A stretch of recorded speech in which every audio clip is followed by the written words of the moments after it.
سحری کے مسائل فضیلت الشیخ عبد الباسط فہیم مدرس مسجد نبوی صلی اللہ علیہ ہر وسلم۔ قسم کی حمد و ثنا اللہ تبارک و تعالی کے لیے، جس نے ایک دفعہ پھر رمضان کے مہینے میں رمضان کے روزے رکھنے کی ہمیں توفیق عنایت فرمائی، بلکہ اس سے بڑھ کر اس نے ہمارے اوپر یہ فضل و کرم کیا کہ آج ہم یہ روزے نبی علیہ السلام کے شہر مدینہ منورہ میں رکھ رہے ہیں اور افطاری کے لیے آپ کی مسجد میں بیٹھے ہوئے ہیں۔ ان گنت درود و سلام ہمارے نبی خاتم النبیین رحمت للعالمین امام الانبیاء جناب محمد صلی اللہ علیہ وسلم پہ۔ میرے بھائیو، رمضان کا مہینہ شروع ہو چکا، رمضان کے روزے بھی شروع ہو چکے، اور رمضان کے پورے مہینے میں انشاءاللہ دین کے مسائل کے اوپر گفتگو ہوا کرے گی، اور ہم خوش نصیب ہیں کہ یہ گفتگو نبی علیہ السلام کی مسجد میں ہوگی، وہ مسجد جس کے بارے میں آپ نے فرمایا تھا کہ جو اس مسجد میں علم لینے کے لیے یا علم دینے کے لیے آیا وہ ایسے ہے جیسے اللہ کی راہ میں جہاد کر رہا ہو۔ یہ فضیلت خاص ہے اس مسجد کے لیے، کسی اور مسجد کو حاصل نہیں ہے۔ تو میرے بھائیو، آج ہمارا موضوع ہے روزے کے آداب۔ روزے کے آداب یہ ہمارا موضوع ہے۔ اس کے اوپر انشاءاللہ اللہ کے فضل و کرم سے قرآن و سنت کے مطابق گفتگو کرنے کی کوشش کی جائے گی، اور میں کوشش کروں گا کہ درس کے آخر میں آپ کے سوالوں کے جواب بھی دیے جائیں۔ میرے بھائیو، روزے کے آداب میں سے پہلا ادب یہ ہے کہ سحری کا اہتمام کیا جائے، سحری کی جائے، سحری کھائی جائے۔ امام بخاری اور امام مسلم دونوں روایت کرتے ہیں جناب انس ابن مالک رضی اللہ عنہ سے، وہ کہتے ہیں کہ فرمایا نبی صلی اللہ علیہ وسلم نے تسحروا فإن فی السحور برکہ، کہ سحری کھایا کرو، سحری تناول کیا کرو، اس لیے کہ سحری میں برکت ہوتی ہے۔ میرے بھائیو، اس حدیث سے معلوم ہوا کہ سحری کھانے کے بارے میں نبی علیہ السلام نے آرڈر دیا ہے، حکم دیا ہے، اس لیے آپ کے حکم کے اوپر عمل کرتے ہوئے ہمیں سحری کھانے کا اہتمام کرنا چاہیے۔ دوسرے نمبر پہ اس حدیث نے یہ بھی بتا دیا کہ سحری میں ایک فائدہ بھی ہے۔ فائدہ کیا ہے کہ سحری کا کھانا، سحری کی شکل میں جو کچھ آپ کھاتے پیتے ہیں یہ عام کھانا پینا نہیں ہے، بلکہ اس میں برکت ہوتی ہے، اور اس کے برکت ہونے کی گارنٹی نبی علیہ السلام نے دی ہے۔ آج لوگ برکت کے چکر میں مارے پھر رہے ہیں۔ کسی کو بتا دیا جائے یہاں پہ نبی علیہ السلام کی اونٹنی کا پاؤں لگا تھا، لوگ وہاں پہ گر پڑتے ہیں، سجدے کرتے ہیں، اس زمین کو چاٹتے ہیں، مٹی وہاں سے اٹھا لیتے ہیں۔ حقیقت ہو یا نہ ہو، برکت ہو یا نہ ہو، لوگ اس بارے میں سب کچھ کرنے کے لیے تیار ہیں۔ لیکن یہاں پہ حدیث بتا رہی ہے کہ سحری کے کھانے میں برکت ہوتی ہے، بلکہ اس کی تائید ایک اور روایت سے ہوتی ہے جسے جناب امام ابو داؤد رحمہ اللہ روایت کرتے ہیں ارباد ابن ساریہ سے، کہتے ہیں کہ نبی علیہ السلام نے رمضان میں مجھے سحری کے کھانے کی دعوت دی اور کہا ہلم الی الغداء المبارک، کہ آؤ کھانا میرے ساتھ مل کر کھاؤ۔ کھانا کون سا ہے؟ بڑا بابرکت کھانا ہے۔ بابرکت کیوں تھا؟ کیونکہ وہ سحری کا کھانا تھا۔ اور یہاں سے یہ بھی معلوم ہوا کہ جیسے افطاری کے لیے اہتمام کرنا چاہیے، ایسے ہی سحری کا بھی اہتمام کریں۔ جیسے افطاری میں آپ لوگوں کو دعوت دیتے ہیں، سحری کے کھانے میں دوسرے لوگوں کو دعوت دینا، روزہ رکھوانا بھی ثواب ہے۔ تو بہرحال اس حدیث نے یہ بتا دیا کہ سحری میں برکت ہوتی ہے، اور سحری کھانا، سحری کرنا نبی علیہ السلام کی سنت ہے، آپ کے آرڈر کی تعمیل ہے۔ اور اس میں ایک چوتھی چیز بھی ہے جس کا ذکر اس حدیث میں آتا ہے، جسے عمر بن العاص رضی اللہ عنہ روایت کرتے ہیں کہ فرمایا نبی صلی اللہ علیہ وسلم نے فصل ما بین صیامنا و صیام اہل الکتاب اکلۃ السحور، کہ فرمایا روزے ہم بھی رکھتے ہیں، روزے یہودی عیسائی بھی رکھتے ہیں، لیکن ہمارے ان کے روزوں میں فرق ہے۔ ان میں سے ایک بڑا فرق یہ ہے کہ ہم سحری کھاتے ہیں، وہ سحری نہیں کھاتے۔ تو سحری نہ کھانا، سحری کھائے بغیر روزہ رکھنا، یہ کن کی عادت ہے، کن کا طریقہ ہے؟ یہودیوں اور عیسائیوں کا۔ اور اسلام یہ چاہتا ہے کہ یہودیوں اور عیسائیوں کی موافقت نہ کی جائے بلکہ ان کی مخالفت کی جائے۔ جہاں یہ مخالفت دیگر عبادات میں ہے وہیں روزے میں بھی ہے، اور روزے میں ان کی مخالفت یہ ہے کہ مسلمان کو سحری کھانی چاہیے، سحری کا اہتمام کرنا چاہیے۔ اور میرے بھائیوں، اس حدیث نے ہمیں یہ درس بھی دیا، یہ اشارہ بھی دے دیا کہ مسلمانوں کو ان تمام امور میں یہودیوں عیسائیوں کی مخالفت کرنی چاہیے جو ان کی عبادات، ان کے شعائر سے تعلق رکھتے ہیں۔ اسلام مسلمانوں کو یہودیوں اور عیسائیوں کی پیروی، تقلید اور نقل کرنے سے روکتا ہے۔ عیسائی اگر اپنے نبی جناب عیسیٰ علیہ السلام کا یوم پیدائش کرسمس ڈے کے طور پہ مناتے ہیں تو مسلمانوں کو ان کی نقل کرتے ہوئے، ان کی پیروی کرتے ہوئے، ان کی تقلید کرتے ہوئے اپنے نبی کے یوم پیدائش کو بطور تہوار نہیں منانا چاہیے۔ اگر ہم یہ کام کرتے ہیں تو یہ عیسائیوں کی تقلید ہے۔ انہوں نے اپنے دن کا نام کرسمس ڈے رکھ دیا اور مسلمانوں نے عید میلاد النبی رکھ دیا، وہ بھی غلط، یہ بھی غلط۔ نبی علیہ السلام سے محبت ہمارے ایمان کا حصہ ہے۔ آپ سے جس کو محبت نہیں وہ مسلمان نہیں، لیکن محبت کا یہ مطلب کہ اپنی طرف سے بدعتیں نکالنا، دین میں اضافے کرنا، آپ کے یوم پیدائش کو بطور تہوار عید کے منانا، یہ غلط ہے، یہ دین کا حصہ نہیں ہے، یہ محبت کی نشانی نہیں ہے۔ تو میرے بھائیوں، معلوم یہ ہوا کہ روزے کے آداب میں سے پہلا ادب کیا ہے؟ سحری کھانا۔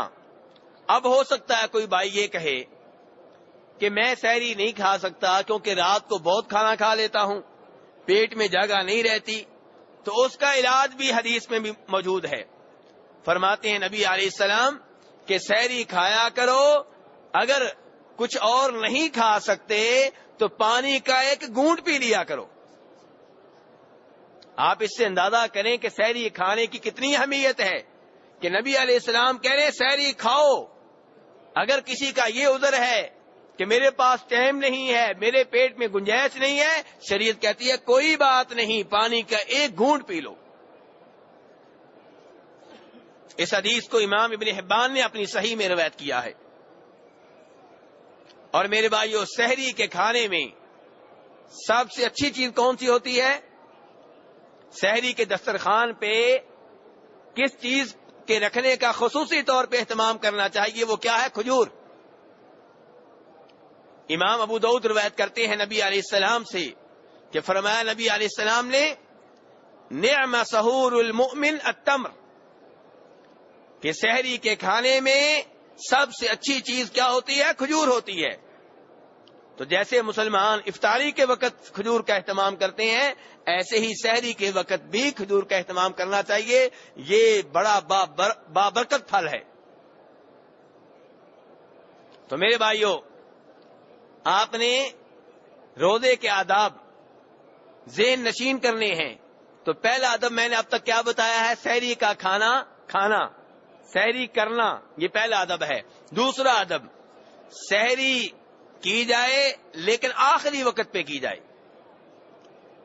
سحری آپ نے رات کے 10 بجے نہیں کرنی، 11 بجے نہیں، 12 بجے نہیں، 1 بجے نہیں، تہجد کے ٹائم، فجر کی اذان سے کچھ دیر پہلے۔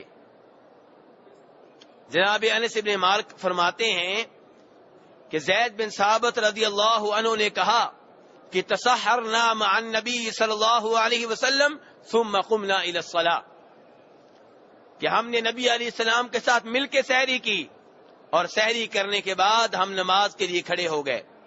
انس بن مالک بھی صحابی ہیں، زید بن ثابت بھی صحابی ہیں، لیکن زید بن ثابت بڑے صحابی ہیں، انس بن مالک چھوٹے صحابی ہیں۔ انہوں نے جب یہ حدیث سنی تو حدیث سنانے والے صحابی سے کہا کہ آپ لوگوں کے سحری کھانے کے دوران اور اذان کے درمیان کتنا فاصلہ تھا، کتنا وقفہ تھا؟ تو کہا قال قدر 50 آیا، 50 ایتوں کی تلاوت کے برابر. یعنی کہ نبی علیہ السلام نے سحری اتنی لیٹ کی کہ جب آپ سحری سے فارغ ہوئے اس وقت سے لے کر نماز کے درمیان کتنا وقفہ تھا؟ 50 ایتوں کی تلاوت کے برابر. 50 ایتیں کتنی بنتی ہیں آج کل؟ ایک سپارے کا کتنا حصہ بنتا ہے؟ چوتھا حصہ. اور چوتھا حصہ جو ہے ایک سپارے کا کتنی دیر میں تلاوت ہو جاتا ہے؟ کتنے منٹوں میں؟ جی زیادہ سے زیادہ 10 منٹ لگیں گے. اس کا مطلب یہ ہے کہ سحری لیٹ سے لیٹ کی جائے، یہ نبی علیہ السلام کی سنت ہے، آپ کا طریقہ ہے. میرے بھائیو، سحری آپ لیٹ کر رہے ہیں، سحری کرتے کرتے اذان شروع ہو گئی اور آپ پانی پی رہے تھے، آپ لسی پی رہے تھے، آپ کے ہاتھ میں پلیٹ تھی جس سے آپ چاول کھا رہے تھے. اب کیا کیا جائے؟ ابو داؤد کی روایت ہے، فرماتے ہیں نبی علیہ السلام کہ جب تم میں سے کوئی سحری کھا رہا ہو والاناء فی یدہ، اور برتن اس کے ہاتھ میں ہو، فلا یضعہ حتی یقضی حاجتہ منہ، تو اس برتن میں سے جو کھانا پینا چاہتا ہے کھا پی لے، اپنی اس سے حاجت پوری کیے بغیر برتن کو نیچے نہ رکھے. اذان ہو جاتی ہے، برتن جو آپ نے ہاتھ میں پکڑا ہوا ہے، میں اس کی بات کر رہا ہوں، یہ نہیں کہ مزید کھانا اس میں ڈال لیں. جو برتن آپ نے ہاتھ میں پکڑا ہوا ہے اس میں سے جو کھانا پینا چاہتے ہیں وہ آپ کھا پی سکتے ہیں. اور حوالہ کس کتاب کا میں نے دیا تھا؟ ابو داؤد کا. میرے بھائیو، روزے کے آداب آپ نے ذہن نشین کرنے ہیں، بعد میں جا کے آپ نے اپنی خواتین کو بتانے ہیں. تو روزے کے 2 ادب میں بتا چکا ہوں. روزے کے آداب میں سے تیسرا ادب کہ افطاری کرنے میں جلدی کی جائے. کیا مطلب؟ زور کے وقت کر لیں؟ جی عصر کے وقت کر لیں؟ کھجوریں لگ گئیں تو ابھی شروع کر دیں؟ نہیں، سورج غروب ہونے کے بعد افطاری کرنے میں جلدی کی جائے. اور آج کل کئی مسلمان احتیاط کے نام پہ سورج غروب ہونے کے بعد بھی انتظار کرتے ہیں، یہ غلط ہے. جب سورج غروب ہو گیا اب افطاری کرنے میں جلدی کی جائے. امام بخاری روایت کرتے ہیں جناب سہل ابن سعد ساعدی رضی اللہ عنہ سے، کہتے ہیں کہ فرمایا نبی علیہ السلام نے لا یزال الناس بخیر ما عجل الفطر، کہ لوگ اس وقت تک خیر پہ رہیں گے جب تک کہ وہ افطاری کرنے میں جلدی کرتے رہیں گے. یعنی سورج غروب ہونے کے بعد افطاری کرنے میں جلدی کرنا، انتظار نہ کرنا، یہ امت کے خیر پہ ہونے کی علامت ہے، دلیل ہے.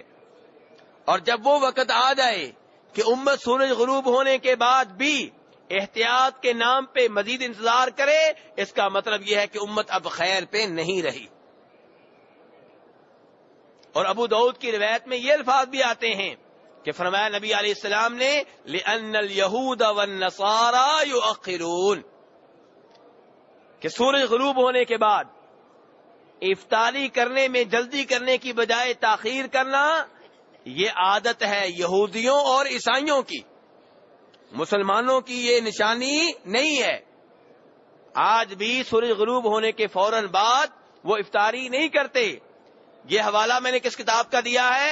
ابو داؤد کا. فرما رہے ہیں نبی علیہ السلام، یہ بات میری نہیں ہے، میرے اور آپ کے نبی جناب محمد صلی اللہ علیہ وسلم کی بات ہے. اس لیے سورج غروب ہونے کے بعد افطاری کرنے میں جلدی کرنی چاہیے. کچھ لوگ حدیث آنے کے بعد بھی احتیاط کا نعرہ لگاتے ہیں، جیسے کئی ہمارے بھائی جمعہ کے دن جمعہ کی نماز پڑھنے کے باوجود جمعے کے بعد زور کی نماز احتیاطاً پڑھ رہے ہوتے ہیں. یہ کون سی احتیاط ہے بھائی؟ کیا نبی علیہ السلام نے کوئی ایسی احتیاط کی تھی؟ کیا صحابہ کرام نے کی تھی؟ کیا 4 اماموں نے کی تھی؟ انہوں نے کوئی ایسا کام نہیں کیا. یہ کون سی احتیاط ہے؟ ایسی احتیاط بدعت کہلاتی ہے. بلکہ امام بخاری رحمہ اللہ جناب عبداللہ ابن ابی اوفا رضی اللہ عنہ سے یہ حدیث بھی روایت کرتے ہیں. اب جو حدیث بیان کرنے لگا ہوں کس کتاب کی ہے میرے بھائیو؟ جی بخاری شریف کی. حوالے ذہن میں رکھیں. اب جو حدیث روایت کرنے لگا ہوں بخاری شریف میں آتی ہے. اور آپ جانتے ہیں بخاری اور مسلم حدیث کی وہ دو کتابیں ہیں جو شک و شبہ سے بالا تر ہیں. تو امام بخاری روایت کرتے ہیں جناب عبداللہ ابن ابی اوفا سے، کہتے ہیں کہ ہم لوگ ایک سفر میں تھے اور نبی علیہ السلام کے ساتھ تھے. سورہ غروب ہو گیا اور آپ نے روزہ رکھا ہوا تھا. آپ نے جناب بلال سے کہا کہ بلال نیچے اترو اور ہمارے لیے ستو گولو. جناب بلال کہنے لگے لو امسیت، اللہ کے رسول ذرا شام ہونے دیں، رات ہونے دیں. نبی علیہ السلام نے کہا انزل فجدح لنا، بلال نیچے اترو ہمارے لیے ستو گولو.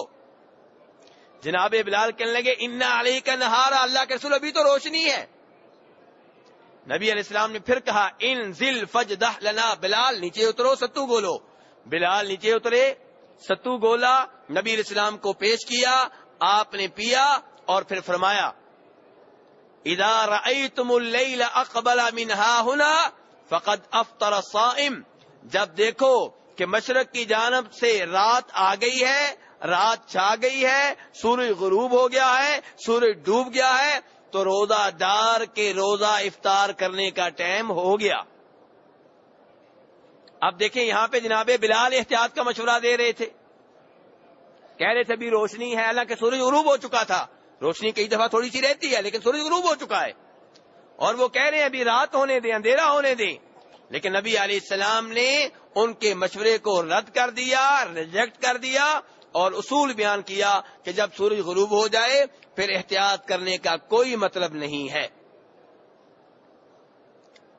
اسی معنی میں وہ حدیث بھی ہے جسے امام مسلم اور امام ابو داؤد روایت کرتے ہیں. میرے بھائیو یہ حدیث بڑے دھیان سے سننے والی ہیں. نبی علیہ السلام کی باتوں میں، آپ کی حدیث میں بڑی برکت ہے. تو اب جو حدیث بیان کرنے لگا ہوں اسے کون سے امام نے روایت کیا؟ امام مسلم نے اور ابو داؤد نے. مسروق کہتے ہیں وہ تابعی ہیں، کہتے ہیں میں اور ایک اور آدمی جناب عائشہ کے پاس گئے اور جناب عائشہ رضی اللہ عنہا سے کہا کہ ام المؤمنین، نبی علیہ السلام کے دو صحابی ہیں. کتنے صحابی ہیں؟ دو. اب یہاں یہ حدیث ان بھائیوں کے لیے بھی بڑی اہمیت رکھے گی، ان کو بھی اس سے بڑا فائدہ ہوگا جو بھائی کہتے ہیں کہ حدیث آ بھی جائے تو نہیں ماننی کیونکہ مولوی صاحب نہیں مانتے، حدیث آ بھی جائے تو بہانے کرتے ہیں جی ہمارے پیر صاحب نہیں مانتے، حدیث بتا دی جائے تو نہیں مانتے کہ ہمارے بزرگ نہیں مانتے. یہاں پہ دیکھیے دو صحابی ہیں، ان کا عمل ہے، ایک صحابی کا عمل اور ہے، ایک صحابی کا اور ہے، اور جناب عائشہ کے سامنے ان دونوں کا عمل رکھا گیا. جناب عائشہ نے اس کے عمل کو اچھا جانا جن کا عمل نبی علیہ السلام کی حدیث کے مطابق تھا. جناب عائشہ نے یہ نہیں کہا کہ یہ بھی صحابی وہ بھی صحابی، یہ بھی ستارہ وہ بھی ستارہ، یہ بھی امام وہ بھی امام، یہ بھی مولوی وہ بھی مولوی، جو بھی کرو ٹھیک ہے. نہیں، جو بھی کرو ٹھیک نہیں ہے، وہ ٹھیک ہے جو نبی علیہ السلام کی حدیث کے مطابق ہے. تو جناب مسروق کہہ رہے ہیں ام المؤمنین عائشہ رضی اللہ عنہا سے کہ دو صحابی ہیں، ان میں سے ایک افطاری کرنے میں جلدی کرتے ہیں، مغرب کی نماز پڑھنے میں جلدی کرتے ہیں، اور دوسرے جو ہیں افطاری کرنے میں تاخیر کرتے ہیں، مغرب کی نماز پڑھنے میں بھی تاخیر کرتے ہیں. جناب عائشہ رضی اللہ عنہا نے یہ نہیں کہا دونوں ٹھیک ہیں، دونوں امام ہیں، دونوں صحابی ہیں، دونوں عالم دین ہیں، دونوں ہی صحیح ہیں. نہیں، یہ نہیں کہا. یہ پوچھا کہ ان میں سے کون ہیں جو افطاری کرنے میں جلدی کرتے ہیں، مغرب کی نماز پڑھنے میں جلدی کرتے ہیں. تو ان کو بتایا گیا کہ یہ عبداللہ ابن مسعود رضی اللہ عنہ ہیں.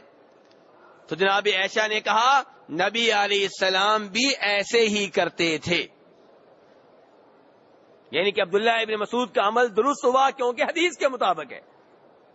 تو میرے بھائیو یہ ہے مسلمان کہ جو نبی علیہ السلام کی حدیث کی طرف دیکھتا ہے، آپ کی سنت کی طرف دیکھتا ہے، جب صحیح حدیث مل جائے اسے اپنا لیتا ہے، پھر دائیں بائیں نہیں دیکھتا. اب یہاں پہ ایک صحابی تھے عبداللہ ابن مسعود، دوسرے ابو موسیٰ اشعری.